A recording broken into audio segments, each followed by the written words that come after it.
Yeah, I feel a little bruised, if I'm honest. It was a kind of a bit of a bruising performance, but you're absolutely right. We shouldn't be greedy.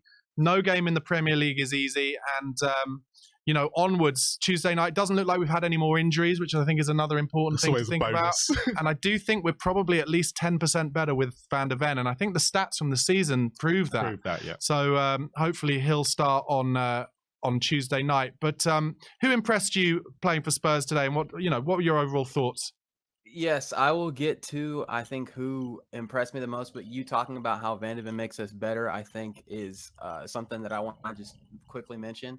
I do agree with that totally, and I think that in this game, I watch all the matches at the Nashville and Tennessee and America, the Supporters Club. So I generally get a sense of how a lot of the fans here are feeling about something when something happens. And so at first, everybody was pretty frustrated about how Dragusin was playing. But I think as the game grew on, people were highlighting some of the stuff that he was doing. So I don't want anybody to think that, in my opinion, he's terrible and that we shouldn't give him time. I think he played decently for us today. But obviously, the star man today. I don't know if you can see the back of my shirt. Sonny, brilliant. I was deciding between my kits today, and I was like, man, I really feel like because of how good of form Son has been on the international break, that he's going to score today. It was going to happen, and I'm so excited that it did happen. Yeah, Marlon has actually changed his mind since he gave his initial match reaction man of the match and has gone and flicked to Son. And I now wonder whether that's because he knew you were coming on and wants you to love him. Man, you guys are both really seriously amazing commentators. I'm not really used to being live in front of people for the first, so I'm kind of getting used to doing that type of delivery. But I have my own YouTube channel, Tip Top Tottenham. I'm nearing in on 100 subscribers. Yes, I'm at like 88. I'm posting short form content every day, and I have a weekly show where I talk about the trending topics in the Tottenham community. So well, guys, at home, make sure you go to Tip Top Tottenham. What's the handle? Is it at Tip Top Tottenham? Is it as simple as that, or is it something else? Yes, I believe if you just YouTube Tip Top Tottenham, it'll come up. If you just YouTube that. Give him a subscribe, because sometimes getting to the first 100 is the hardest work. Yep. And we all know that once you see someone with 100 subscribers, you're more likely to sign on to them in the same way that if you see someone with 10,000 subscribers, you're more likely to subscribe to them. So give Tip Top Tottenham a subscribe, drop some of his videos a like. He's got an amazing cat in the background, which also changes color the same way his microphone does. She was sleeping when I. She wants out, mate. Royce, she wants out of the room. Do you want to go and let her out? Yes, yeah. This cat better be named after a Spurs player. I'll tell you that. I have another cat as well. So I love Pixar movies, and I named one of them after Luca. So that was Luca that you just saw. She's a girl, and then I have another one named Sully from Monsters Inc. Brilliant. Yeah, the big monster from Monsters Inc. Okay, yeah, so thank you so much for the love, Barnaby. I really appreciate that. Seriously. Don't be silly. We were talking about how Brennan Johnson changed the game today. What did you make of his performance? Yes. So a lot of people, like I mentioned before in the Supporters Club, were kind of calling for Brennan Johnson to come on. I didn't expect Ange to bring him on at halftime. I thought that was pretty gutsy of him to do, but obviously it ended up being the right decision. I just think he looks so good when he comes off the bench, because his pace just completely rips apart teams with tired legs. And so while I do think, the idea of him starting from here is good, I don't know if in practicality like that would work, just because I feel like, in my opinion, he hasn't played as well when he started. So I feel like this is what I was wanting to say. Overall, I feel like I'm not upset if we sign Timo permanently. I'm not upset, if we keep Brennan consistently playing, but I still feel like we need a winger in the summer that is like much better than both of them to really push forward, I believe, to where we want to be. So, Royce, you just said something which I felt like, and because I'm seeing a lot in the chat, but you said that Ange was quite brave in making that sub at halftime. Do you feel like Ange is starting to work out the Premier League and work out certain things that actually he's learning, and he is the man to take us forward? Yes, I really like what you said there.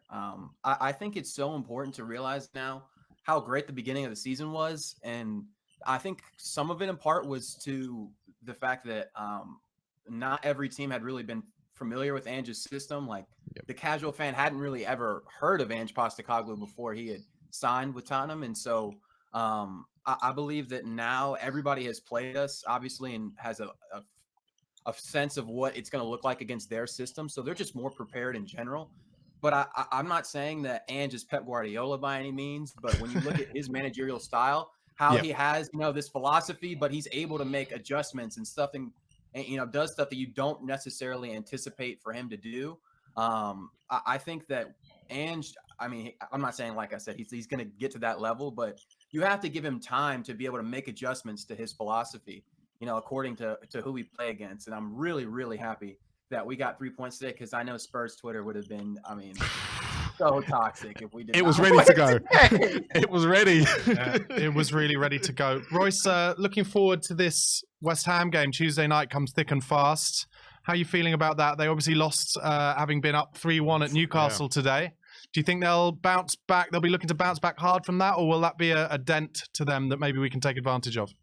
Yes. When I saw that result, I was like, man, that's kind of unfortunate for us, just because I always feel like teams play better after they lose, just in general. And especially when you have a team as dangerous as West Ham, you're always kind of nervous because they really get up for us. I have a colleague at work who sits right next to me who's a big West Ham fan, so we're going to be chirping a lot before the game. So I really, for that reason, hope that we can get it Why done. is there a West Ham fan all the way over there? That's ridiculous. Yeah, Nashville really has a lot of people from England that end up moving here for whatever reason. But yes, no, he's the only West Ham fan that I know, matter of fact. But it's a really big game. I think that we should have the tools to get it done, but it's not going to be an easy game like any game in the Premier League. It's going to be horrible. Royce, quick question. Kulu, what do you do with him on Tuesday? Do you start him? He played so bad today, I think. He played so bad today. I want him to play so good is the worst part about it. But I had just, had a conversation with the people I was sitting around. I was like, man, Kulusevski has been a little bit anonymous to me today. And I think Madison also in the first half was pretty anonymous as well. But I think that he grew on a lot in the second half and was one of the big reasons why we ended up getting 3 points today. Yeah, the Kulusevski question is a difficult one for me. I really rate him, but today it just didn't quite work out. I talked about it a lot in the first half. Sarr was making him a lot of runs ahead of him, and Kulusevski was just cutting in over and over again. And actually, if you remember, that first goal came from Kulusevski playing a bad pass where he should have either shot or just laid it off really easily. He laid it off behind everybody running in. And as a result, we had like 5-6 men caught ahead of the ball. And I've mentioned it a couple of times, but I saw when Ange went down the tunnel at half time, he pointed to the back of the bench, which I assume was Brennan Johnson, was like, he looked angrily like, you're going on. I think he was not best pleased with Kulu's performance. Kulu did play 90 minutes in both those international games during the week. That could, of course, have affected him fatigue-wise. I doubt many of those Luton players played as many minutes as he did. But I think overall Kulusevski is an important player for Spurs and will prove himself to be a very brilliant player for Spurs in the long term. But whether or not he starts on Tuesday night, I'm not sure. Yeah, just real quick, Barnaby, I wanted to mention as well, you had talked about Sarr quickly. He is fantastic. What a player Pape Sarr is, in my opinion. There was a couple of instances where he was vital into the chances and moves that we were creating. I believe there was 2 instances on like separate times where he picked the ball off the player really, really close to their box, and it led to 2 big chances for us. So I think that he's so good. I talked about Spurs Twitter before that Kobe Mainoo, and I know you guys are both from England, I would assume, so you may disagree with what I'm about to say. But in my opinion, Sarr is a better player than Kobe Mainoo, in my opinion. I don't really see how a ton of people could think that Sarr isn't even in the conversation in a lot of the discourse of the young players here coming up in Europe. I think he's such an unbelievable talent. Yeah, I think it's interesting about Kobe Mainoo. He's really kind of in the last couple of months come really out of nowhere a little bit. It feels to me like he only really had his first start in 3, 4, 5 months ago or something. Well, he got injured in pre-season he was meant to start and he got injured in pre-season and then only got come back in around October, November time. He definitely played well for England in the week, and I think the reason why people are really grabbing onto him is because they desperately don't want Jordan Henderson to be starting for England, and they've suddenly seen someone who's kind of athletic and can play in that 6 and turn on the ball.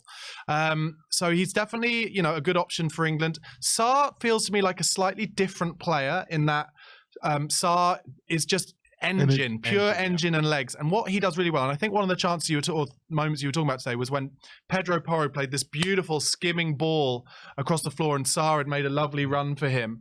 And Sarr finds himself in that kind of inside right position more than any central midfielder I've ever seen in terms of just making that run to the forward line and finding himself there. And quite often it'll come to him and he'll lay it off to the wide man and then we'll score one of those goals or get one of those chances across the front. I totally agree in that. I think in the long term, Sarr will become a massive Premier League player. I still think he's got some filling out to do as well. I think when he kind of his muscles really fill out, because he's already a tall, strong boy. I think I've said it a few times. He really reminds me of Patrick Vieira, just the way that he with his long strides gets up and down the pitch. Yeah, I agree with you, Royce. I think he's a brilliant talent. And in my opinion, just stamina in general is such an underrated trait in football. Like just being able to, when you go out and play like with people, it's I mean, of course in the beginning, there's going to be people who are better than others, but as time goes on, as people get more and more tired, the people who are amazing in the beginning aren't as good as they obviously used to be. And so if you're just there and just being able to have the legs to keep making those runs for however long you're playing, you could just come into a situation. I've been in myself. I'm not the most skilled player by any means, but a lot of the goals that I've scored when I've just been playing with my friends, I've just been able to make the run at the end of the game because everybody else is more tired, and you just finish it. So it's such an underrated trait that he has. I'm the direct opposite, which is I've got no stamina, but I'm the most skilled player. I'm gonna go. I'm in between. I'm not skillful at all, but I'm like the master of the 5-yard pass. For me, playing football, the better you are at like just making a decision to play a 5-yard pass and then making a good movement off it, that makes the best footballers for me. The worst footballers are the ones where you're playing amateur football and they think they're better than they are, so they try these tricks and skills, and that's the worst for me. But anyway, I'm sure, Royce, you are a brilliant footballer with an excellent engine. Thank you so much for calling in. Really appreciate it, mate. Where are you going to be watching the West Ham game on Tuesday night? Probably at the Supporters Club as well. What time did you say was kicking off over there? So it'll be 7:45 or 8 o'clock GMT. So where are you? It'll be like 5 hours before, won't it? 5 or 6 hours before? Yeah, Central Time in the United States. So probably like 2 p.m. middle of the afternoon. I'll have to try and get off of work. I hope that nobody watches WeAreTottenhamTV from where I work. But ideally, I'd be getting at the Supporters Club. We're the later game on Tuesday. We're 8:15. Okay. 8:15. Okay, 8:15. All right. And just give us so much. just before you go though, Royce, tell us what your prediction is for that game. I think the result of this morning with Newcastle and West Ham probably changes my prediction. I think we're going to concede, so I'll say 2-1. 2-1 Spurs. 2-1 Tottenham. Tip Top Tottenham, guys. Make sure you give that a subscribe. Go and follow Royce. He's actually got really good knowledge and thoughts on Tottenham Hotspur. So make sure you give it a subscribe and keep on growing, Royce. Great stuff. Top man. I'll give you a subscribe when I get home later. Thank you guys so much. I hope you guys both have a great day. No problem. Thank you. Thanks a lot. There we go. Oh, straight in. Lovely. Aaron is on the line. Aaron, can you hear us? How are you doing, mate? Good. How are you?